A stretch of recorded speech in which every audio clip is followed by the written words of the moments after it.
गणपती बाप्पाला आवडणारा नैवेद्य म्हणजे मोदक. उकडीचे मोदक पण साखर व गूळ न वापरता जरा वेगळ्या फ्लेवरमध्ये आज आपण करणार आहोत. नक्की बघा.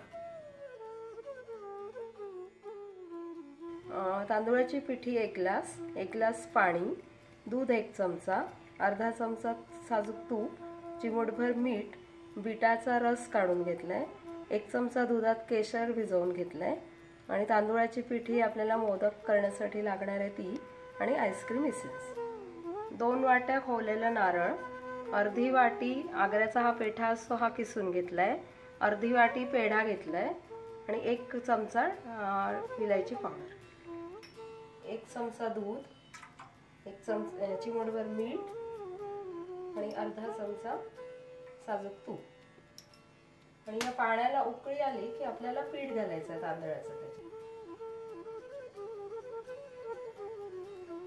आता पाण्याला उकळी येते, 2 मिनिटं अजून उकळी आली की गॅस कमी करायचा आणि हे पीठ याच्यात घालायचं. ते चांगलं मिक्स करायचं आणि मग गॅस बंद करायचा आहे आपल्याला. आता हे आपलं मिक्स करून झालंय. हे आपल्याला व्यवस्थित त्याच्यावर प्लेट ठेवून 15 मिनिटं झाकून ठेवायचं. तर सारणासाठी आपण खोवलेलं नारळ घेतलंय, ते घालायचं कढईत. त्याच्यानंतर हा पेठा जो आपण किसून घेतला होता तो घालायचा आणि पेढे होते ते घालायचे आणि विलायची पावडर.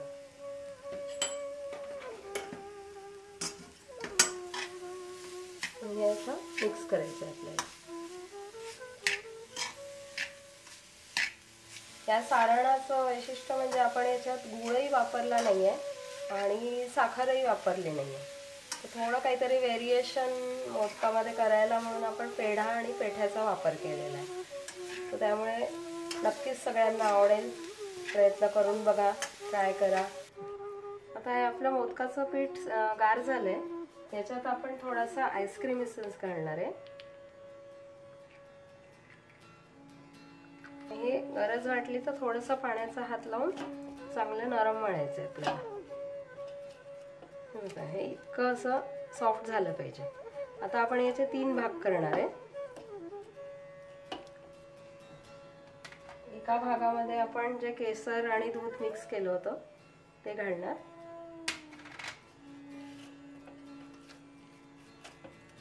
आणि याला थोडा तुपाचा हात लावणार.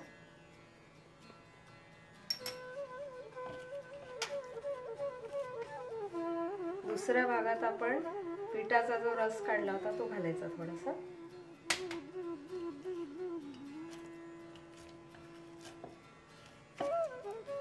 आता हा पांढरा जो आहे याला पण आता थोडा तुपाचा हात लावून याला सॉफ्ट करून घ्या. असे आपले 3 रंगाचे गोळे तयार झालेत. तर आता आपल्याला मोदक करण्यासाठी 1 भाग पांढरा, 1 भाग लाल आणि 1 भाग पिवळा हे असे 3 घ्यायचे आहेत आपल्याला आणि ते एकत्र करून याचा गोळा करायचा आहे. असा बघा आपले गोळे तयार झाले.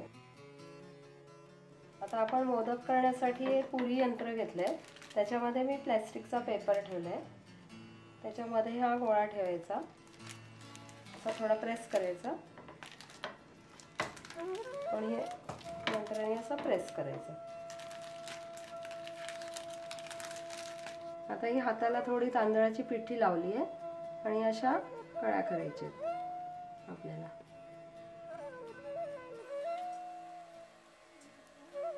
याच्यात हे आपलं सारण जे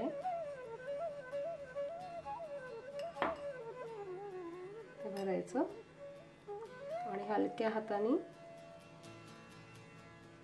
असं बंद करायचे.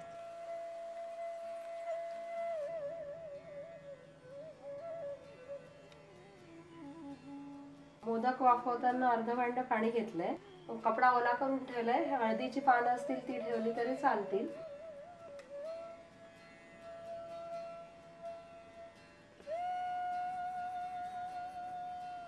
आणि आणि मोदक हा केलेला आपण असा पाण्यात बुडवायचा आणि मग या भांड्यात वाफायला ठेवायचं. ठेवल्यानंतर हे झाकण लावून गॅस फुल करायचं आहे आपल्याला.